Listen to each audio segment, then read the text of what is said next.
News at CN ಹಳ್ಳಿ. ಚಿಕ್ಕನಾಯಕನಹಳ್ಳಿಯ ವಾರ್ತೆಗಳಿಗೆ ಸ್ವಾಗತ. ಓದುತ್ತಿರುವವರು CP ನಂದೀಶ್ ಬಟ್ಲೇರಿ. ಚಿಕ್ಕನಾಯಕನಹಳ್ಳಿಯಲ್ಲಿ ದಿನಾಂಕ 15/7/2024 ಸೋಮವಾರ ರಾಜ್ಯ ಸರ್ಕಾರದ ಕರ್ನಾಟಕ ಸಂಭ್ರಮ 50 ಹೆಸರಾಯಿತು ಕರ್ನಾಟಕ ಉಸಿರಾಯಿತು ಕನ್ನಡ ಅಭಿಯಾನದ ಅಂಗವಾಗಿ ಕನ್ನಡ ಜ್ಯೋತಿ ರಥಯಾತ್ರೆ ಚಿಕ್ಕನಾಯಕನಹಳ್ಳಿಯನ್ನು ಪ್ರವೇಶಿಸಿತು. ಈ ಸಂದರ್ಭದಲ್ಲಿ ಚಿಕ್ಕನಾಯಕನಹಳ್ಳಿ ತಾಲೂಕು ಆಡಳಿತ, ತಾಲೂಕಿನ ಕನ್ನಡ ಸಂಘಟನೆಗಳು, ಕನ್ನಡದ ಮನಸ್ಸುಗಳು, ವಿದ್ಯಾರ್ಥಿನಿಯರು, ಪೋಷಕರು ಮತ್ತು ಅಪಾರ ಸಂಖ್ಯೆಯ ಕನ್ನಡ ಅಭಿಮಾನಿಗಳು ಭಾಗವಹಿಸಿ ರಥವನ್ನು ಆಹ್ವಾನಿಸಿದರು ಮತ್ತು ಪ್ರಮುಖ ಬೀದಿಗಳಲ್ಲಿ ಮೆರವಣಿಗೆಯೊಂದಿಗೆ ಸಂಭ್ರಮಿಸಿದರು.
कांतराजू सर ಯಾತ್ರೆ ಈ ದಿನ ಚಿಕ್ಕನಾಯಕನಹಳ್ಳಿ ತಾಲೂಕಿನ ಪ್ರವೇಶ ಮಾಡಿದೆ ತುಮಕೂರು ಜಿಲ್ಲೆಗೆ. ಈ ಯಾತ್ರೆ ನಮ್ಮ ಜಿಲ್ಲೆಯಲ್ಲಿರ್ತಕ್ಕಂಥ ಎಲ್ಲ 10 ತಾಲೂಕುಗಳಲ್ಲಿ ಪ್ರತಿದಿನ ಒಂದೊಂದು ತಾಲೂಕಿನಿಂದ ಸಂಚರಿಸುತ್ತೆ. ಇವತ್ತು ಹುಳಿಯಾರಿನಲ್ಲಿ ಪ್ರಾರಂಭವಾದಂಥ ಯಾತ್ರೆಗೆ ವಿಶೇಷವಾಗಿ ಚಿಕ್ಕನಾಯಕನಹಳ್ಳಿ ತಾಲೂಕಿನ ಸಾರ್ವಜನಿಕರು, ಸಂಘ ಸಂಸ್ಥೆಗಳು, ತಾಲೂಕು ಆಡಳಿತ ಮತ್ತು ಕನ್ನಡ ಪರ ಹೋರಾಟಗಾರರು ಎಲ್ಲರೂ ಸೇರಿ ವಿದ್ಯಾರ್ಥಿಗಳ ಒಡಗೂಡಿ ಅತ್ಯುತ್ತಮವಾದಂಥ ಒಂದು ಜಾಗೃತಿ ಜಾಥಾವನ್ನು ಪ್ರಾರಂಭ ಮಾಡಿದ್ದೇವೆ. ಭೂಮಳೆಯ ಮರಣ ಅಂತಕ್ಕಂಥ ಧ್ಯೇಯವಾಕ್ಯದೊಂದಿಗೆ ಬಂದಿರತಕ್ಕಂಥ ಇವತ್ತು ಜಾಥಾ ನಮ್ಮ ಜಿಲ್ಲೆಯಲ್ಲಿ ಕೂಡ ಏಕೀಕರಣಕ್ಕೋಸ್ಕರ ಹೋರಾಟ ಮಾಡಿದಂಥ ಅನೇಕ ಸಂದರ್ಭಗಳಿವೆ. ಕರ್ನಾಟಕದ ಏಕೀಕರಣಕ್ಕೋಸ್ಕರ ಹೋರಾಟವನ್ನು ಸ್ವಾತಂತ್ರ್ಯ ಚಳವಳಿಯ ಜೊತೆಯಲ್ಲೇ ಮಾಡಿದಂಥ ಶ್ರೀಮಂತರು ನಮ್ಮ ಜಿಲ್ಲೆಯಲ್ಲಿದ್ದಾರೆ. ಇಂಥ ಒಂದು ಪುಣ್ಯ ಭೂಮಿಗೆ ಬಂದಿರತಕ್ಕಂಥ ಈ ಒಂದು ಜಾಗೃತಿ ಜ್ಯೋತಿ ಯಾತ್ರೆಯನ್ನು ನಾವೆಲ್ಲ ಹೃತ್ಪೂರ್ವಕವಾಗಿ ಸ್ವಾಗತ ಮಾಡಿದ್ದೇವೆ.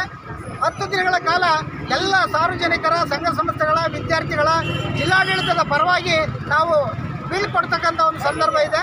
ಈ ಹಿನ್ನೆಲೆಯಲ್ಲಿ ನಾವೆಲ್ಲರೂ ಕೂಡ ಕನ್ನಡದ ಬಗ್ಗೆ, ನೆಲದ ಬಗ್ಗೆ, ಸಂಸ್ಕೃತಿ ಬಗ್ಗೆ, ನಮ್ಮ ನಾಡು ನುಡಿಯ ಬಗ್ಗೆ ನಾವೆಲ್ಲರೂ ಜಾಗೃತರಾಗೋಣ. ಮತ್ತು ನಾವೆಲ್ಲರೂ ಈ ಜ್ಯೋತಿಯನ್ನು ಹೃತ್ಪೂರ್ವಕವಾಗಿ ಸ್ವಾಗತ ಮಾಡೋದ್ರ ಜೊತೆಗೆ ಉತ್ತಮವಾದಂಥ ಬುನಾದಿಯನ್ನು ಹಾಕ್ಕೊಡ್ತಾ ಇದ್ದೀವಿ. ಸಹಕರಿಸಿದಂಥ ತಾಲೂಕು ಆಡಳಿತಕ್ಕೆ ಮತ್ತು ಸಂಘ ಸಂಸ್ಥೆಗಳಿಗೆ ಎಲ್ಲರಿಗೂ ಕೂಡ ಹೃತ್ಪೂರ್ವಕವಾದಂಥ ಧನ್ಯವಾದಗಳು. ವಿಶೇಷವಾಗಿ ಮಾಧ್ಯಮ ಸ್ನೇಹಿತರಿಗೆ ಮನವಿ ಏನಂದರೆ, ಈ ಜಾಗೃತಿ ಜಾಥಾ ಹೋಗ್ತಾ ಇರ್ತಕ್ಕಂಥ ಸಂದರ್ಭವನ್ನು ತಾವು ತಿಳಿಸಿದರೆ ಅಲ್ಲಲ್ಲಿ ರಸ್ತೆಯಲ್ಲಿರ್ತಕ್ಕಂಥ ಶಾಲಾ ಕಾಲೇಜಿನ ಮಕ್ಕಳು ಈ ಜಾಗೃತಿ ಯಾತ್ರೆಯನ್ನು ನೋಡಲಿ, ಆನಂದ ಪಡಲಿ.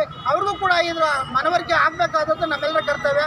ಕ್ಷೇತ್ರ ಶಿಕ್ಷಣಾಧಿಕಾರಿಗಳು ಇವತ್ತು ನಮ್ಮ ಜೊತೆಯಲ್ಲಿದ್ದಾರೆ, ತಹಶೀಲ್ದಾರ್ ಇದ್ದಾರೆ, ತಾಲೂಕಿನ ಪೊಲೀಸ್ ವ್ಯವಸ್ಥೆ ಸೂಕ್ತವಾಗಿ ಕೆಲಸ ಮಾಡಿದೆ.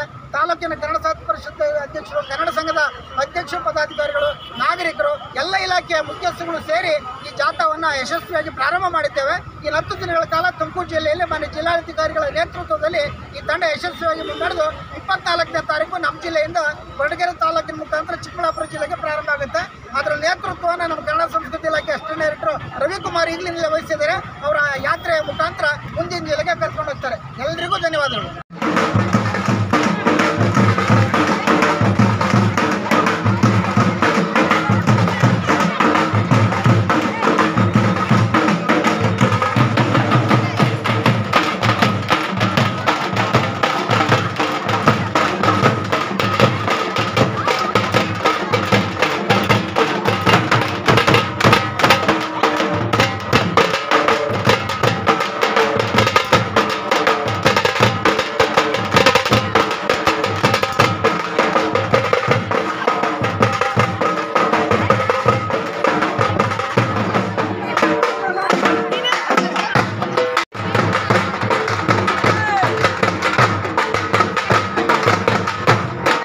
ಚಿಕ್ಕನಾಯಕನಹಳ್ಳಿಯ ಈ ವಾರ್ತೆಗಳು ನಿಮಗೆ ಇಷ್ಟವಾಗಿದ್ದಲ್ಲಿ, ಇಂತಹದೇ ವಾರ್ತೆಗಳನ್ನು ನೀವು ಕೇಳಬೇಕೆಂದಿದ್ದಲ್ಲಿ ದಯವಿಟ್ಟು News@CN ಚಾನಲನ್ನು ಸಬ್ಸ್ಕ್ರೈಬ್ ಮಾಡ್ಕೊಳ್ಳಿ, ಶೇರ್ ಮಾಡಿ ಮತ್ತು ತಮ್ಮ ಕಾಮೆಂಟ್ಸ್ಗಳನ್ನು ತಿಳಿಸಿ.